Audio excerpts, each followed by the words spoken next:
What's going on YouTube? It is Luke Waters back with another video, and today I'm going to tell you guys what type of oil you should be putting in your engines. Now, in a lot of Facebook forums and pages and YouTube videos, the age-old question of what type of oil should I use in my vehicle comes up quite often. There's a lot of different oils out there, so today I'm going to tell you guys which oil I would highly recommend using in your vehicle. Now, the oil I'm going to tell you to use has worked for me great in the past, and many others have gotten great results. So the first oil I recommend using in your car is, as you can see right there, it's called motor oil. Motor oil is great for engines, keeps them running long and keeps them running strong. And what flavor of motor oil you buy completely depends on you. Nowadays, it's all about the same. It doesn't matter if you get Pennzoil, Mobil 1, Castrol. As long as you're changing it every 3,000 miles or regularly when you're supposed to, oil will do its job the way it's intended to do. Now I have some examples of oils you do not want to use for your car. We're gonna kick things off with some baby oil. Great for babies, great for skin, not so good for engines. So baby oil is not good for engines, but it's fantastic for your skin. Helps keep your skin from getting dry. But I would not recommend using this for an engine because it'll probably burn up really quickly. Its viscosity is very thin and you want a decently thick viscosity for oil, or else it's not gonna make good oil pressure, or it's just gonna get worn out a lot faster from the thinner viscosity. Next up, we have pure 100% coconut oil. Wouldn't recommend this either for your engine, mostly because, I'm gonna open this up here. Look how clunky it is. I don't think that'd go down in your valve cover very well. You'd have to melt it first and then pour it on your engine. Then once it's in your engine, it'll probably get hard again, so you have to find a way to keep it warm so that way it stays melted, that way it stays liquidy. It doesn't turn back into a solid. Would not recommend this for cars at all. Great for cooking though. It's good, especially if you're on a low-calorie diet or trying to lose some weight. But here's the thing though. If you're cooking with coconut oil and not just using real butter to grease your pan, are you really cooking? Taste is important, diet second. Lastly, for my last example, we have canola oil. Once again, great for cooking. Doesn't taste very good. Would not recommend drinking this. Don't drink this at home, guys. That's disgusting. It is gluten-free, it is heart healthy, so for cooking for your body, it'd be great. Honestly, this for your engine though, I don't know how well it would do. It's got more viscosity than the baby oil, so you're doing good on there. It doesn't get hard like the coconut oil, so you're obviously better than the coconut oil. This is probably a good middle ground if you are on a budget or you don't have enough money. Be sure to use canola oil for your engine. I'm sure your engine will love it. It'll probably smell like nice, greasy food too while you're driving on the road. It smells like fresh eggs from breakfast. Just kidding, guys. Don't use this. Just motor oil, guys.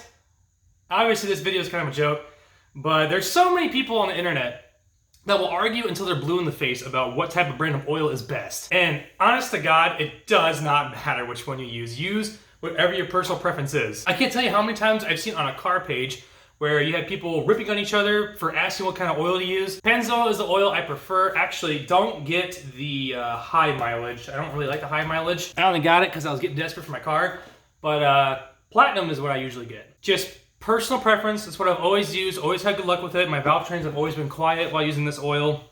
I'm not sponsored by Pennzoil from this video. If I was sponsored by Pennzoil, so probably be a lot more high production video. But you have people arguing, saying Mobil 1's the best, Purple Royal's the best, Castrol's the best. Honestly, just change your oil when you're supposed to, and it really doesn't matter that much. Some guys on the GA pages and the Caprice pages use diesel oil after they can in their cars because it's supposed to have more zinc content to it.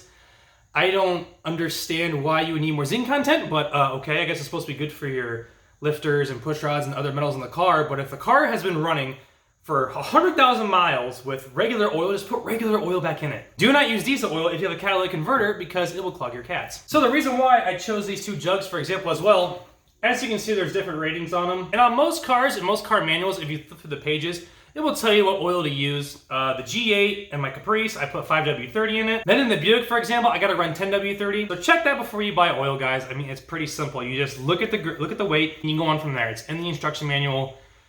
Just stick with it. Everyone has this crazy formula of, well, I'll run a little bit of this, a little bit of that, and it's like the perfect balance. But it does not help you. Just get the oil recommended for your car.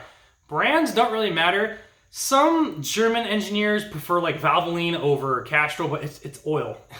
At the end of the day, it's oil. Just put oil in your car and change it regularly and you'll be just fine. I really regret drinking this though. Now my mouth feels like a frying pan. Although I have been using coconut oil to cook a lot more. That's been kind of nice, but I'm getting way off topic here. So like I said, guys, if you're putting oil in your car and you're afraid to ask questions online, maybe look at this video, maybe there'll be plenty of comments in the comment section recommending guys and stories on what oil they prefer, but at the end of the day, it's all on personal choice. You know, just get what you can afford. Honestly, that'd be just fine. I would not recommend store brand oil, mostly because the viscosity of it is a lot thinner than the name brand stuff. But any kind of name brand oil is gonna get the job done. That's all I really gotta say today. Sorry for you guys wanting more G8 videos. I got an update on that coming up. You gotta love how memory cards decided to crap themselves halfway through recording a video. So I lost a lot of content. And by a lot of content, I mean 4 hours of content, so that's exciting. But the head is on, but that one's not on. Only reason why it's not together and running is because I'm getting a clicking noise on the passenger side, just trying to figure out what's going on with that before I throw it all together. I don't want anything to be wrong with it. Just want to make sure everything is torqued down correctly and is running okay. I do need to put the head on. I'm gonna put it on loose and then put on the push rods to see if the lifters make noise. It's like when I turn it over, I fear it sounds like the lifter's like getting kind of stuck and then it falls down. But I'm thinking if there's constant pressure on it, the lifter will stay where it needs to go. So I'm gonna put the head on and all that stuff. I gotta fix the wiring and stuff. I'll pick the videos back up on the passenger side head. I said just a lot of stuff wrong with that. But if anyone's curious on what oil I'm going to be running when I get the Jeep put together, it is gonna be this, Pennzoil. Please give it a thumbs up and subscribe if you haven't already. I try to make content 3 to 4 days a week. As always, it's been Luke Waters, and I'll see you guys in the next video.